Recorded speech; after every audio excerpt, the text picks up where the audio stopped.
Yana bir bor assalomu alaykum aziz yurtdoshlar, chorva ishqibozlari. Mana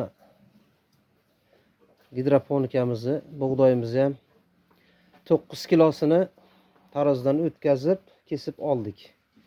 Endi mollarga beramiz. Mollarning yeyishini birinchi marotaba holi. Endi bismillah deb boshlaymiz kesishni. Nasib bo'lsa kuzatib borasizlar. Mana bug'doyni kesib ham oldik. Endi sigirlarimizning bittasiga beramiz.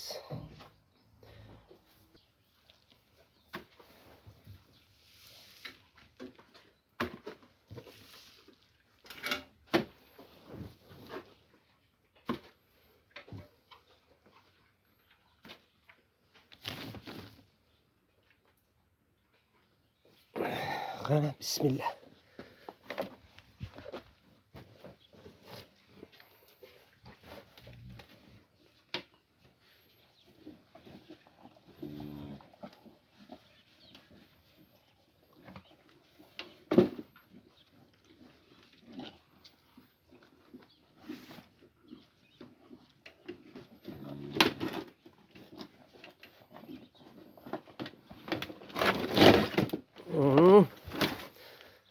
Demek şirin ekan.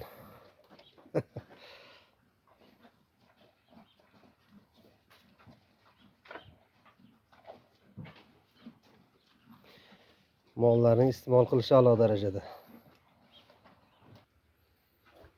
Ozgina berib chiqamiz mollarga. Ertalab somon yegan mollar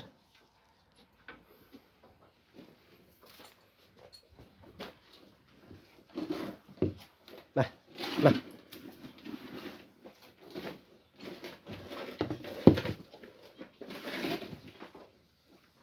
Ovozimizga ham beramiz.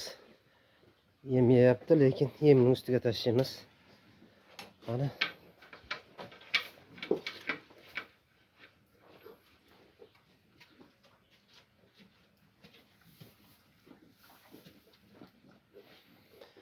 Aziz yurtdoshlar, videolarimni kuzatib borsalaringiz, nasib bo'lsa, xudo xolasa, shu molxonam to'g'risida ham video olib boraman. Sizlarga foydali tarafi, nasib bo'lsa bir foydasi tegadi degan umiddaman. Mana bu suvlari avtomatik suvlanadi. O'zi suvlaydi. Men hech qanday suv masalasida, ya'ni har ikkita molga bitta navo qilingan o'zi avtomatik suv kelib turadi.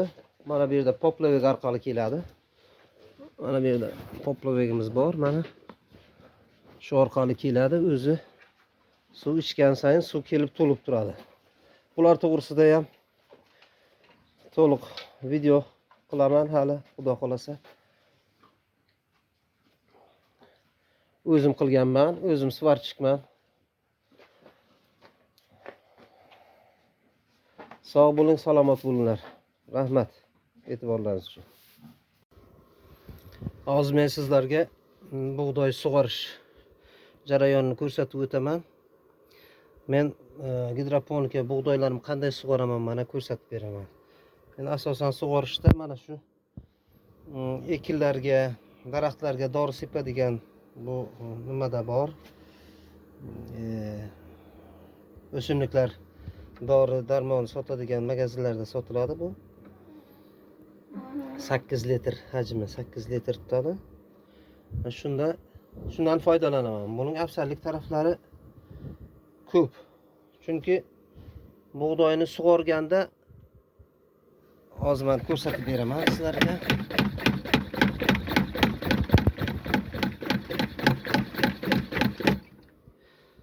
Mana shunday tepasidan sug'orish kerak.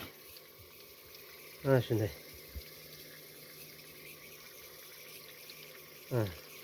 Shunda 100% bug'doylar ko'karar ekan. Agar bir tarafidan quyilsa suv tagidan o'tib ketar ekanda, suv baribir og'ir bo'ladi. O'shaning uchun tepasidan sug'orish kerak ekan. Shunda bug'doy zo'r, a'lo darajada ko'karadi. Men mana shunday qilib sug'oraman bug'doylarim. 3 mahal, 4 mahal suv beraman. Bir sutkasiga 24 soatiga. Mana shu bitta havodan to'ldirib bitta poddonga suv sepaman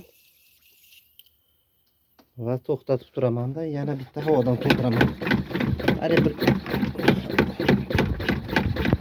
o'ntalar nasos qilaman. Ikkinchiga ana shunday sug'orilsa effekti juda zo'r bo'lar ekan. Bug'doyni ko'karishini. Tepadan yomg'irday suvlasa agar.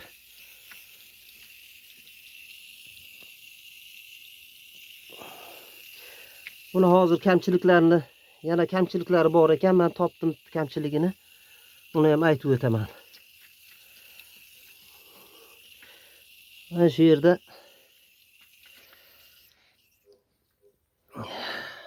mana bu svetimiz nima deydi? Lenta. LED lampami, LED lentami? O'shaning yorug'ligi kamlik qilyapti hozir. Buning isboti mana shu yerdan qarasangizlar ham bilinadi. Mana bu lentaning tagi o'sib ketgan, mana. Ana shu yer o'sib ketgan, mana shu yer mana. Bu yerlarda yog'i baland o'sishi. Demak, yorug'lik past. Bu yer taraflarda past. Buni lens svetini kuchaytirish kerak. Yorug'ligini kuchaytirsak, xudo xolasa bundan ham zo'r bo'ladi.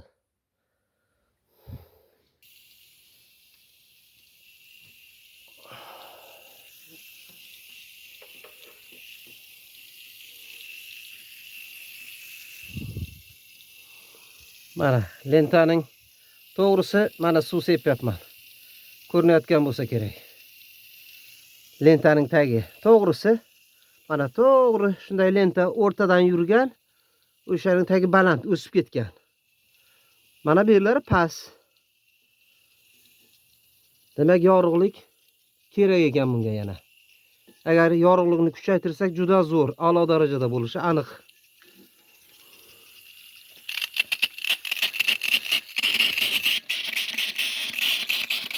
Suvimiz ham tugadi.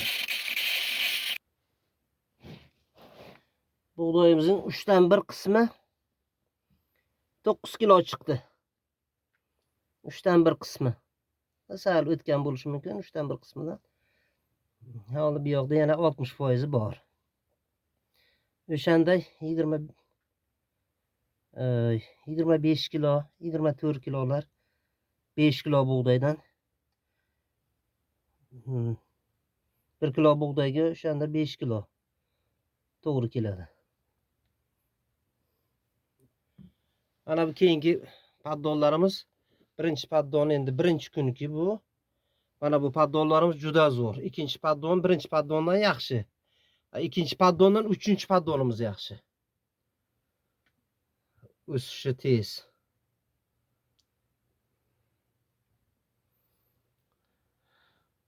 Shu bilan videomni tugataman. Sog' bo'linglar, salomat bo'linglar. Podpisatsiya tugmasini bosib obuna bo'lib qo'yinglar. Qo'llab-quvvatlab turishingizni iltimos qilaman.